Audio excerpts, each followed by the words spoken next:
नमस्कार प्लस में आपका स्वागत है। मैं हूं आपके साथ राजकिशन। डालते अभी तक की मुख्य हेडलाइंस पर। कीर्ति आजाद का दावा, कभी भी गिर सकती है नीतीश कुमार की सरकार, महागठबंधन का होगा राज।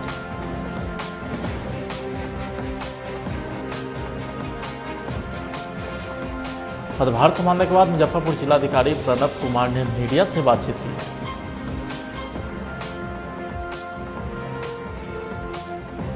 मुजफ्फरपुर में कोचिंग जा रही 10वीं की छात्रा को ओवरटेक कर उठाया, फिर 5 लड़कों ने किया गैंगरेप। और बिहार में 8 जनवरी से बढ़ेगी ठंड, फिर से चल सकती है शीतलहर।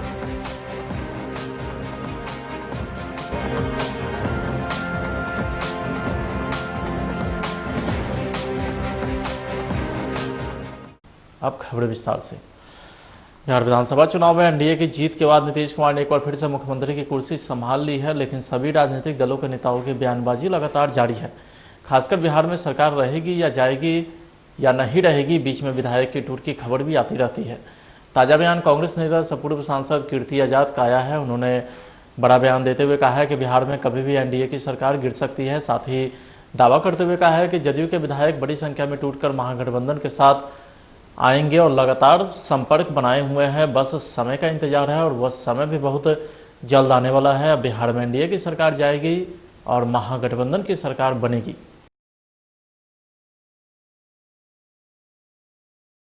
पदभार संभालने के बाद मुजफ्फरपुर जिलाधिकारी प्रणब कुमार ने मीडिया से बातचीत में अपनी अपनी मुख्य प्राथमिकता बताए। साथ में डीएम प्रणब कुमार ने कहा है कि जितनी भी सरकार की योजना है उनका क्रियान्वयन अच्छे तरीके से हो और प्रत्येक योजना का लाभ सबसे निम्न स्तर के लोगों को, जिनके लिए योजना बनी है, उन तक बिना किसी बाधा के वहां तक पहुंचे और लोग लाभान्वित हो। उन्होंने कहा कि लगातार लोगों से संवाद स्थापित करेंगे। देखिए, मुजफ्फरपुर जिले में कल मैंने प्रभार ग्रहण किया है और हम लोग सभी लोग मिलजुल कर चाहेंगे कि जितने भी गवर्नमेंट की स्कीम्स हैं उनका क्रियान्वयन बेहतर तरीके से हो और प्रत्येक योजनाओं का लाभ सबसे निचले स्तर के लोगों तक भी, जो कि जिनके लिए योजनाएं बनी हैं, उन तक बिना किसी बाधा के वहां तक पहुंचे और लोग लाभान्वित हों। इसके अतिरिक्त हर एक ज़िले की अपनी अपनी आवश्यकताएं होती हैं, अपनी अपनी आकांक्षाएं होती हैं। तो लगातार हम लोग प्रयास करेंगे कि यहाँ के लोगों से, स्टेक होल्डर से लगातार संवाद स्थापित रहे और जो यहाँ के लोगों की अपेक्षाएं होंगी, उन अपेक्षाओं के हिसाब से हम लोग अपने कार्य करेंगे ताकि लोगों की जो भी आवश्यकताएं हों उसकी पूर्ति हो और गवर्नमेंट की स्कीम्स जितनी भी हों उसको टॉप प्रायोरिटी पर रख करके हर एक क्षेत्र में हम लोग बेहतर प्रदर्शन करने का प्रयास करेंगे। मुजफ्फरपुर एक बड़ा शहर भी है, तो शहर की जो मूलभूत समस्याएं होती हैं उन समस्याओं को दूर करने का भी प्रयास किया जाएगा और हर एक दिशा में हम लोग बेहतर कार्य करने का प्रयास करेंगे। हम लोग यह भी अपेक्षा करते हैं कि इस जो विकास का हम लोग प्रयास करेंगे, कार्य करेंगे, उसमें मुजफ्फरपुर के सभी लोगों का हम लोगों को निरंतर सहयोग मिलेगा। बहुत बहुत धन्यवाद। एक और प्रधानमंत्री आवास। रोहतास में देर शाम ऑटो व बाइक की भीषण टक्कर में बाइक सवार एक युवक की मौत हो गई, जबकि दूसरे युवक की हालत नाजुक बताई जा रही है, जिसे इलाज के लिए निजी क्लिनिक में भर्ती कराया गया है। घटना डिहरी इलाके के पाली रोड स्थित हनुमानी निकेतन के समीप की है। घटना के बारे में बताया जाता है कि औरंगाबाद जिले के वारुण का रहने वाला बाइक सवार दो दोस्त खरीदारी करने डिहरी आ रहे थे, तभी पाली रोड में अनियंत्रित ऑटो ने टक्कर मार दी। इस हादसे में एक की मौत हो गई, जबकि एक गंभीर रूप से जख्मी है। बाइक से मार्केटिंग करने के लिए डेयरी मार्केट आए हुए थे। उसी बीच में हनुमानी निकेतन के आसपास ये घटना घटी है और हमको विशेष जानकारी नहीं है, किसी के माध्यम से मालूम चला कि टेम्पो और बाइक में टक्कर हो गया है। अच्छा, कितने लोग थे बाइक में सवार? 2 लोग थे। अच्छा, क्या हालत है अभी? एक की हालत तो अभी इलाज चल रहा है और दूसरी को मौत हो गया है। अच्छा, तो क्या नाम थे इनका और कितनी उम्र थी? राहुल कुमार नाम है इसका, उम्र वही 18 के आसपास था। क्या करते थे ये? अभी पढ़ता था। कहाँ पे? वारुण में। क्या नाम हुआ आपका? रंजीत कुमार चौधरी। कोविड-19 को लेकर के पूरा विश्व परेशान है। इसके वैक्सीन को लेकर के पूरी दुनिया में रिसर्च भी जारी है। कोविड ने देश विदेश की अर्थव्यवस्था को भी बर्बाद कर दिया। इस कोविड के कारण लोगों को अपनी ज़िंदगी से हाथ भी धोना पड़ा। ऐसी परिस्थिति में भारत ने कोविड-19 का वैक्सीन तैयार कर लिया और देश के हर राज्य में इसके टीकाकरण के लिए वैक्सीन को भेजा गया। वैक्सीन का रख रखाव कैसे किया जा रहा है, उसी का जायजा लेने मुख्यमंत्री बुधवार को एनएमसीएच अस्पताल पहुंचे मुख्यमंत्री ने स्टेट वैक्सीन स्टोर का जायजा भी लिया। तो वहीं स्वास्थ्य मंत्री मंगल पांडे समेत स्वास्थ्य विभाग के प्रधान सचिव प्रत्यय अमृत भी मौजूद रहे।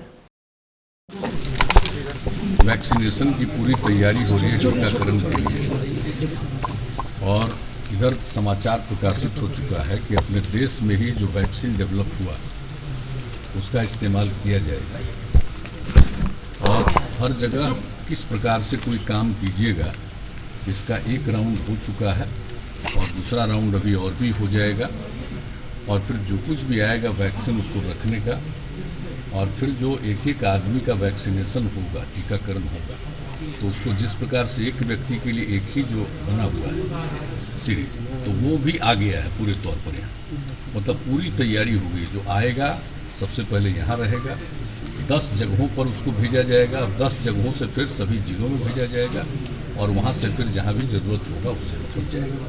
तो इसकी पूरी तैयारी कर ली गई है, इसलिए हम लोग आज देखने आए हैं कि कितना ज़्यादा हम लोगों की तैयारी हो गई है, ताकि किसी तरह का कोई व्यवधान नहीं आएगा। जिस दिन से वैक्सीन उपलब्ध हो जाएगा, यहाँ पर आ जाएगा केंद्र सरकार की तरफ से, तत्काल इस पर जो दिशा निर्देश है उसके मुताबिक यहाँ पर तत्काल इसकी कार्रवाई शुरू हो जाएगी।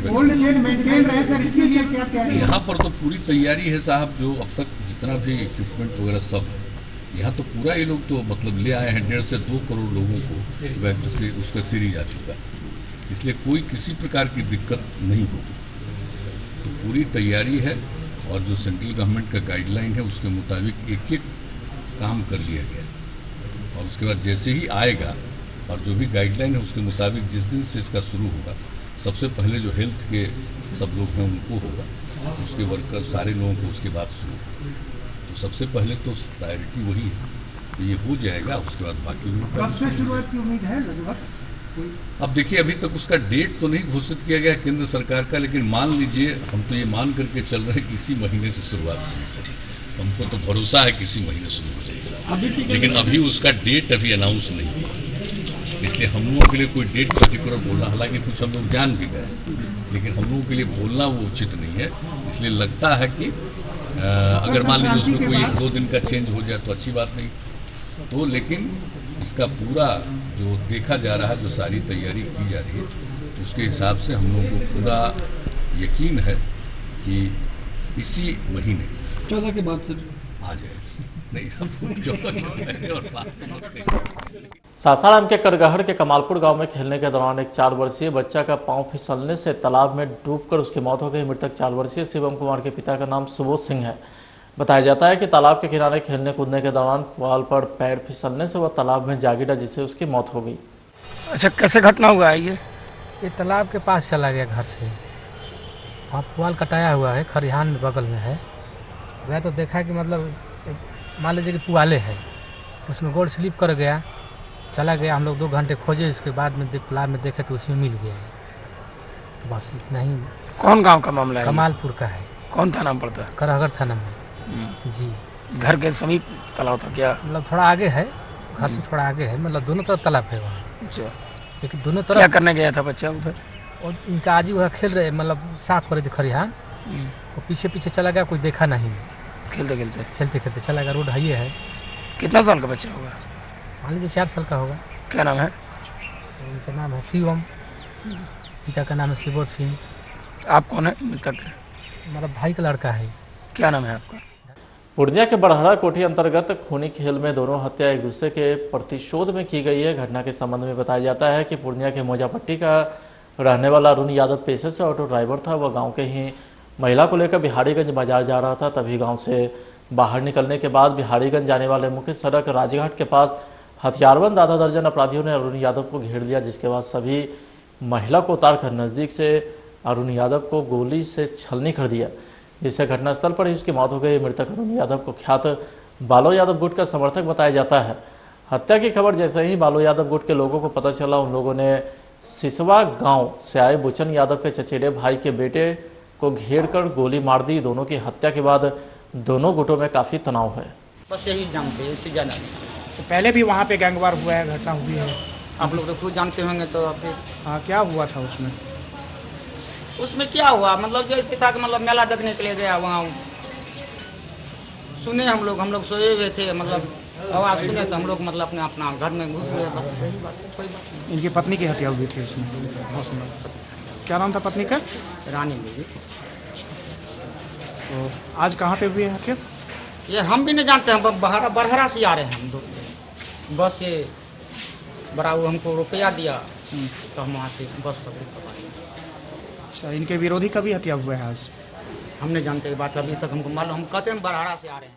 सासाराम के संझौली में अनियंत्रित ट्रक की चपेट में आने से बाइक सवार अनिल शाह नामक शख्स की मौत हो गई। बताया जाता है कि बघैला ओपी के कुड़ी गांव के रहने वाले अनिल शाह विक्रमगंज से अपने किसी रिश्तेदार को पहुंचाकर लौट रहे थे। इसी दौरान संझौली पोस्ट ऑफिस के समीप एक अनियंत्रित ट्रक की चपेट में आ गए, जिससे वह गंभीर रूप से घायल हो गए, जिसे इलाज के लिए निजी क्लिनिक में भर्ती कराया गया, लेकिन इलाज के दौरान ही अनिल की मौत हो गई। ठीक है।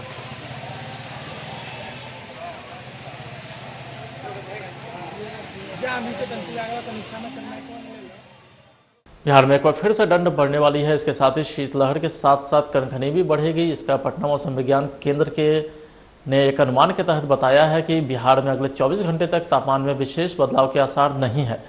इसके बाद मौसम साफ रहेगा, बादल छटेंगे और न्यूनतम पारे में 2 से 3 डिग्री की गिरावट भी आ सकती है। मौसम विभाग के अनुसार अगर पछुआ हवा का जोर बढ़ने से कपकपी वाली सर्दी का भी अनुमान है। इसके अलावा पश्चिमी हिमालय क्षेत्र पर नए सिरे से एक पश्चिमी विक्षोभ के सक्रिय होने का भी अनुमान है। 2 दिनों के अंदर मौसम में बड़ा बदलाव आएगा। सासाराम के शहरी क्षेत्र में बिजली के खंभे पर इन दिनों अमरवेल का कब्जा है। कई जगह बिजली के खंभे ही नहीं, ट्रांसफार्मर भी अमरवेल के कब्जे में है। अमरलताएं इस तरह से बिजली के तार खंभे को कब्जे में कर दिया है कि कभी भी कोई बड़ा हादसा हो सकता है। बिजली विभाग इसे साफ नहीं कराती है। रखरखाव के अभाव में हादसे को आमंत्रित भी किया जा रहा है। सिरसा मकबरा से बस्ती मोड़ की ओर जाने वाली सड़क किनारे भी बिजली के खंभे पर अमरलता का कब्जा है।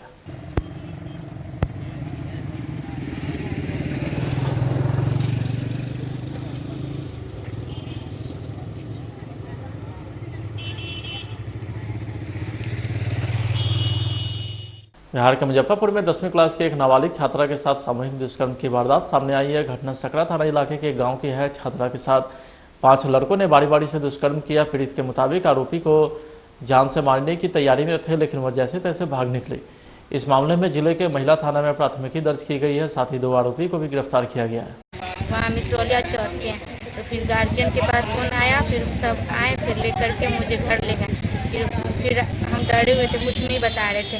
फिर सुबह हुआ तो मतलब मुझे मालूम चला था, एक को पहचानते थे, उसका घर चंदन पट्टी। फिर वो जो है ना, उससे हम कुछ बात लेने के लिए अपना मतलब अकल दिमाग खोले, फिर उससे मतलब सारा बात लिए। फिर उसको हम बताए तो वो बोला मेरा ही दोस्त है।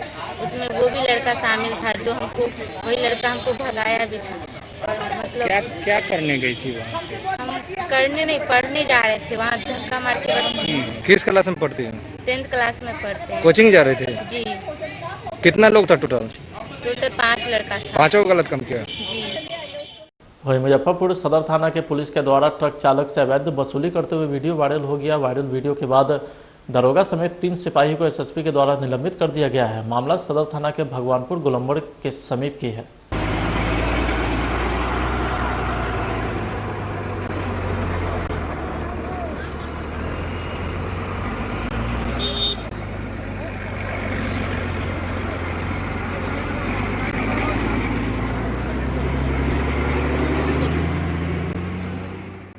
बिहार में एक बार फिर से पकड़ुआ विवाह का मामला सामने आया है। मामला लखीसराय के बड़हरिया थाना इलाके के गंगासराय गांव की है, जहां अले सुबह ज्ञात लोगों ने पश्चिमी टोला निवासी मनोज कुमार सिंह के इकलौते बेटे 20 साल के शिवम का अपहरण कर लिया और फिर पहाड़पुर गांव के मुन्ना सिंह की बेटी से शादी खड़ा दी। बताया जा रहा है कि शिवम का सेना में क्लर्क के लिए चयन हो गया था। 14 जनवरी को उसे हैदराबाद में ज्वाइन भी करना था। परिजन ने बताया कि गुरुवार की सुबह शिवम घर से हर दिन की तरह दौड़ने निकला था। तभी गंगासराय रेलवे लाइन के किनारे ऑल्टो कार पर सवार हथियार से लैस 5 अपराधी ने शिवम का अपहरण कर दिया। इसी बीच शिवम का एक फोटो सोशल मीडिया पर सामने आया, जिसके अनुसार उसकी शादी करा दी गई है। मुजफ्फरपुर के गायघाट में पुलिस ने भारी मात्रा में विदेशी शराब की बोतलें को बरामद किया है। दरअसल मुजफ्फरपुर गायघाट के बेनीबाद ओपी प्रभारी राजकुमार प्रसाद के नेतृत्व में गुप्त सूचना के आधार पर त्वरित कार्रवाई करते हुए क्षेत्र के कांटा से 26 कार्टून विदेशी शराब को पुलिस ने जब्त किया है। पुलिस के आने की भनक मिलते ही तस्कर मौके से फरार हो गया।